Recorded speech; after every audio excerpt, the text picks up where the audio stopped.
आप बताइए। मैं क्या ठाणे लगे? का हूँ। ठाणे। वो एकनाथराव शिंदे महायुति उनका फिक्स, गढ़ है। No problem. कोई प्रॉब्लम नहीं है। बढ़िया चलेगा उनका आने के बाद में भी। वही। और मैं बहुत पढ़ा लिखा हूँ, मेरे को आगे का दिखता भी है विजन पूरा। अच्छा तो नो प्रॉब्लम। कितनी दूर का दिख रहा है आपको अभी? आप तो अच्छी दिख रहे हो। नहीं चचा, इतनी दूर भी नहीं देखना था। दिल्ली की सरकार एक इकलौती सरकार है जो ग्रैब को इम्प्लीमेंट करती है। Not bad, not bad.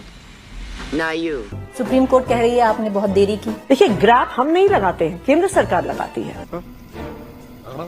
Grab हम नहीं लगाते हैं, केंद्र सरकार लगाती है।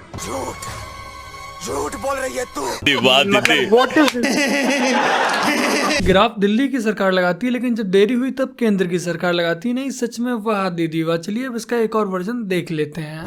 आज के दिन में सिर्फ इमरजेंसी मेजर्स लिए जा सकते हैं। और मैं आपको ये भी बता दूं, दिल्ली की सरकार एक इकलौती सरकार है जो ग्रैब को इम्प्लीमेंट करती है। सुप्रीम कोर्ट कह रही है आपने बहुत देरी की। देखिए, ग्रैब हम नहीं लगाते हैं, केंद्र सरकार लगाती है। कौन सा वर्जन आपको ज्यादा अच्छा लगा कमेंट कर अवश्य बताइएगा। लेकिन अब तो आतंक का माहौल तो खत्म। आतंक नहीं था, वो तो बस वहम लोगों को फैला दिया कि आतंक का माहौल है। ऐसा कुछ माहौल नहीं है। सब लोग यहाँ पे खुशमिजाज से शांति से। गोलियां नहीं मारी, 500 गोलियां नहीं मारी छाती में कृष्णानंद राय के। मुझे नहीं पता ये सब। नहीं पता? नहीं, मेरा अभी उस समय एज में अभी उतना मुझे वो पता नहीं कब तक खबर नहीं सुना? नहीं, ये सब वर्ड मैं नहीं सुना हूँ। ये सब वर्ड सुना ही नहीं है। आप सुने? 500 गोलियां, ये भी देखा कि बॉडी जिंदा है कि नहीं, फिर सर में ढाई से। आप देखी थे सुना मैंने। इतिहास में आप लोग पैगंबर साहब को देखे हैं आप? अरे बहन, इतना भी रोस्ट मत करो इन दोगलों को। हमने 17 मिनट में बाबरी तोड़ दी। टाइम लगाकर 17 मिनट में। जो सालों साल से वो कलंक अयोध्या को लगा था, वो 17-18 मिनट में, आधे घंटे में जो करना था। भाई, क्या संजय राउत बीजेपी ज्वाइन करने वाला है या फिर अचानक से बाला साहब ठाकरे जी की याद आ गई? Welcome to everybody. The great man. I'm fine. Great to see you. Vishu, West Indian spinner. Vishu was originally from Gujarat. Huh? You were trying to find out your place. Yeah, I was trying to find out, When you came to Rajkot, I think you went to see the place. I was trying to look into it. Yes. Kalicharan. So, Kalicharan ji, you have lost everything. भाई, मोदी जी का sense of humour कमाल का है। यदि आप कभी मोदी जी से मिलेंगे, आप पास में बैठकर उन्हें सामने से सुनेंगे, तब ये बात आपको समझ में आएगी। और सौभाग्य से क्रिएटर्स अवार्ड में मुझे ये अवसर प्राप्त हुआ था, इसीलिए मैं ये बात कह सकता हूँ। और आज की इस वीडियो में हम बात करेंगे कि कैसे नरेंद्र मोदी जी के नेतृत्व में भारत के उस चमत्कार की जिसने पिछले 10 सालों में पूरी दुनिया का ध्यान अपनी ओर आकर्षित किया है। 2014 से लेकर 2024 तक भारत ने 1.2 ट्रिलियन से लेकर 5.4 ट्रिलियन मार्केट कैप तक का सफर तय किया है। और ये बदलाव कोई इत्तेफाक नहीं है, बल्कि नरेंद्र मोदी जी के नेतृत्व व उनकी नीतियों का परिणाम है। हमारे देश भारत ने पिछले एक दशक में जो ऊंचाइयां हासिल की हैं, वो सिर्फ आंकड़ों की कहानी नहीं है, बल्कि एक नए युग की शुरुआत है। आज की इस वीडियो में हम समझेंगे कि कैसे मोदी सरकार की योजनाओं ने हर सेक्टर को बदला है और निवेशकों का भरोसा बढ़ाया और भारत को एक आर्थिक महाशक्ति बना दिया। 2014 से पहले भारत एक ऐसी अर्थव्यवस्था थी जो लाल फीताशाही, भ्रष्टाचार, घोटाले और असंगठित सिस्टम से जूझ रही थी। पीएम मोदी ने एक स्पष्ट उद्देश्य के साथ नेतृत्व संभाला: भ्रष्टाचार मुक्त भारत, डिजिटल प्लेटफॉर्म के माध्यम से पारदर्शिता, एक आत्मनिर्भर और मजबूत अर्थव्यवस्था का निर्माण। मोदी सरकार ने ऐसे कई उपाय किए जो भारत को एक वैश्विक निवेश केंद्र में बदलने के लिए जरूरी थे।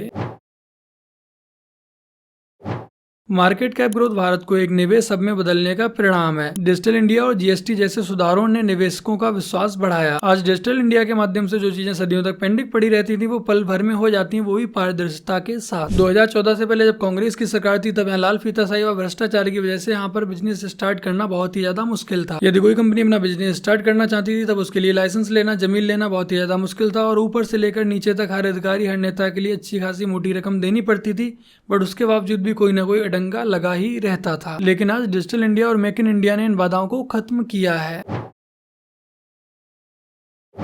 Make in India PLI scheme और अच्छे इंफ्रास्ट्रक्चर ने आज भारत को ग्रीन फील्ड व ब्राउन फील्ड में निवेश करने के लिए तैयार किया है। आज मोदी सरकार के द्वारा हाईवे, रेलवे व बंदरगाहों में निवेश करने की वजह से जो छोटे छोटे व्यापार उन्हें काफी ज्यादा बेनिफिट्स हुए हैं। आज कई इंटरनेशनल कंपनीज अपने प्रोडक्शन हाउस को भारत में एस्टेब्लिश करने की प्लानिंग कर रही है, जिनके लिए भारत एक प्रमुख हब बन चुका है। 2014-15 में भारत में विदेशी निवेश यानी कि FDI 45.14 बिलियन डॉलर था, और जो कि आज 2023-24 में बढ़कर 70.95 बिलियन डॉलर पहुंच गया है। और इस FDI में रिकॉर्ड वृद्धि ने भारत की आर्थिक ताकत को दिखाया है। आज हमारा देश दुनिया का तीसरा सबसे बड़ा स्टार्टअप इकोसिस्टम बन चुका है। 1.2 लाख से अधिक स्टार्टअप 110 यूनिकॉर्न के साथ दुनिया के तीसरे सबसे बड़े स्टार्टअप के रूप में उभरा है। आज हमारे देश भारत का स्टार्टअप इकोसिस्टम फल फूल रहा है, जिसे भारत के युवा आगे बढ़ा रहा है। ये सिर्फ शहरों तक ही सीमित नहीं है, जहाँ हमारे देश में कभी गिने चुने स्टार्टअप हुआ करते थे, बट यदि आप आज देखेंगे तो आपको एक शहर में कई स्टार्टअप देखने को मिल जाएंगे। आज लोग आत्मनिर्भर बन रहे हैं और कई लोगों को खुद से रोजगार भी दे रहे हैं, और आज इन सभी चीजों की वजह से हमारे देश की इकोनॉमी भी बढ़ रही है, हमारे देश की ग्रोथ हो रही है। जनधन योजना ने हमारे देश के करोड़ों लोगों को बैंक अकाउंट से जोड़ा है। जो लोग कभी सपने में भी नहीं सोच सकते थे कि बैंक में उनका अकाउंट होगा, बैंक में उनका खाता खुलेगा। जो गरीब थे, किसान थे, मजदूर थे, आज उन सभी के बैंकों में अकाउंट खुले हुए हैं। और इसका फायदा ये हुआ कि सरकार की तरफ से जो भी फंड दिया जाता है, जो भी सहायता की जाती है, वो डायरेक्ट पैसा इनके अकाउंट में ही जाता है, ना कि बीच में अब कोई बिचौलिया बैठा है। मोदी सरकार में फिनटेक प्लेटफॉर्म ने निवेश को सरल व सुलभ बनाया है। आज आप अपने स्मार्टफोन को डिजिटल वॉलेट में बदल सकते हैं। हमारे इसी देश में एक समय ऐसा भी था जब ये कांग्रेसी इसी बात का मजाक बनाया करते थे कि क्या एक गरीब किसान, एक गरीब मजदूर फोन चलाएगा, स्मार्टफोन चलाएगा, उसमें इंटरनेट चलाएगा और फिर वो ऑनलाइन पेमेंट करेगा। बट आज ये सब संभव है, आज ये सब आप लोग अपनी ही आंखों से देख पा रहे हैं। Go to your village fair, buy potatoes and tomatoes and pay 7 rupees 50 paisa by a credit card. What will the poor lady do? Does she have a POS machine there? Is it connected to a electricity source? Is there Wi-Fi there? Is the internet working there? और आज ये सब मोदी सरकार की then है, मोदी सरकार की स्पष्ट नीतियों की देन है। ज्ञान दूं कि यार ये चीज ऐसी है, आप लो ना, मैं आपको दे रहा हूँ, ऑर्गेनाइज करके दे रहा हूँ और अच्छे से दे रहा हूँ, ये चीजें हैं, आप देखो और आप बनाओ। और जब ये होने लगेगा तो हर एक इंडिविजुअल मिलके क्वेश्चन कर सकेगा अलग अलग गवर्नमेंट से। क्रिटिकल रहना गवर्नमेंट के लिए बहुत इंपॉर्टेंट चीज है, हर एक गवर्नमेंट के लिए। मतलब होता क्या है कि लोग कार्यकर्ता बन जाते हैं, ये गवर्नमेंट के मतलब एक गवर्नमेंट के पीछे पड़ना, वो गलत चीज रहती है। गवर्नमेंट जो पॉलिटिकल पार्टी है वो सेंटर में भी है, कुछ पॉलिटिकल पार्टी कर्नाटका में है, कुछ कोई पावर में है, पंजाब में पावर में है। तो गवर्नमेंट तो हर एक पॉलिटिकल पार्टी ने अलग अलग तरीके से बना रखी है।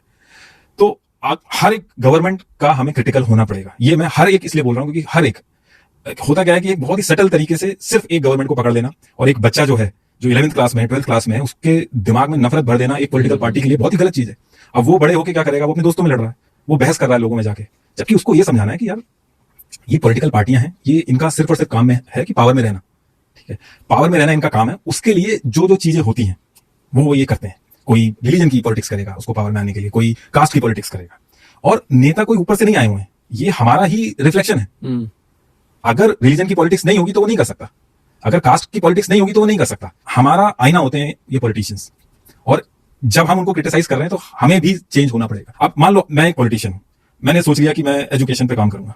अब एजुकेशन ऐसी चीज है, उसमें 30 साल बाद 20 साल बाद जाके उसका इम्पैक्ट दिखेगा, तो वो तो कहीं काम ही नहीं कर रहा है। तो मैं क्या करूंगा, मैं तो 10 फीट की रोड बनवा दूंगा और ताली बज जाएगी मेरे लिए। तो ये हमें भी इस चीज के बारे में समझना बहुत जरूरी है। होता क्या है कि लोग एक गवर्नमेंट के कार्यकर्ता बनकर रह जाते हैं, इसका ध्रुव राठी से दूर दूर तक कोई भी लेना देना नहीं है। बाकी के जो ध्रुव राठी के चमचे हैं, अब जाओ कमेंट सेक्शन में लिखो कि एजुकेशन क्यों इंपॉर्टेंट है। वैसे किसी पार्टी का प्रवक्ता बनने में कोई भी दिक्कत नहीं, लेकिन समस्या तब आती है जब तुम खुद को निष्पक्ष बताते हो, निष्पक्ष बताते हुए भेदभाव करते हो और किसी एक पार्टी का ही खुलकर समर्थन करते हो। आपने वो लड़का देखा छोटा सा जो एक वो करता है कि राधे राधे मैं वृंदावन में हूँ, खुद तो वो कर नहीं रहा है, वो करवाया ही जा रहा है। बट मैं ये बोलूंगा कि उसको मेरे से मिला हुआ है, बहुत साल पहले मिला था मेरे से, वो 2021 में मिला था। मैं जान तो उसी टाइम गया था उसको भी क्या कर रहा है। मैंने उसको एक ही बात बोली थी, उसके पिताजी को भी, सब दे आर डूइंग। तो मैंने उनको एक ही बात बोली थी, इसको पढ़ाओ पहले, इन चीजों में अभी मत डालो। इन चीजों में डलने के लिए बहुत टाइम पड़ा, पढ़ाई सबसे जरूरी है। हम आज नहीं आ गए इसमें, आप सोचो कि आप 1 मिनट में ऐसे आ जाओगे, आपको शास्त्रों की नॉलेज नहीं, आप कैसे हो जाओगे? आपने अपने पुराण पढ़े नहीं, आप ये कर रहे हो, कैसे हो जाएगा? सर नहीं होगा। या तो आप इसको गुरुकुल में डालो। ये मजाक है, ये लिटरली मजाक है। मेरे को बड़ी दया आती है उसको देख के। नहीं 100%। I am very sad for him, I am very sad for him, but I am not sad for his parents. Not sad for his parents, I am sad for him. आप उसको बोल रहे हो कि चैनल पे आके बात करें, उसको तो कुछ पता ही नहीं है।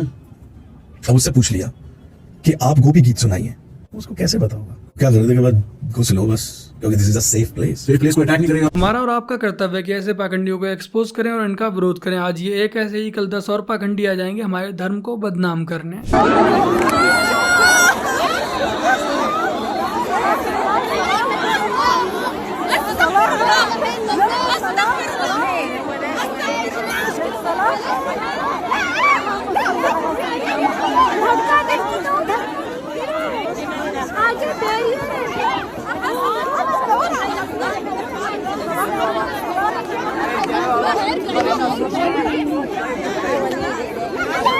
आपने ऐसी बहुत सी वीडियो देखी होंगी जहाँ मंदिरों में भक्तों के साथ ऐसा ही व्यवहार किया जाता है। भीड़ की वजह से कभी कभी भगवान जी के दर्शन तक नहीं हो पाते हैं और खास तौर पर उन्हीं वीडियोस को शेयर करके हमारा व हमारे धर्म का मजाक बनाया जाता है। लेकिन यहाँ तो हालात उससे भी ज्यादा बदतर हो रखे हैं। तो बस मेरे प्यारे भाई बहनों, आज की अपनी इस वीडियो में इतना ही। वीडियो को लाइक, शेयर, कमेंट और अपने चैनल को सब्सक्राइब ऐसे कर लीजिएगा। चलिए जल्द मिलते हैं एक और नई वीडियो के साथ। तब तक के लिए जय हिंद, वंदे मातरम, जय श्री राम।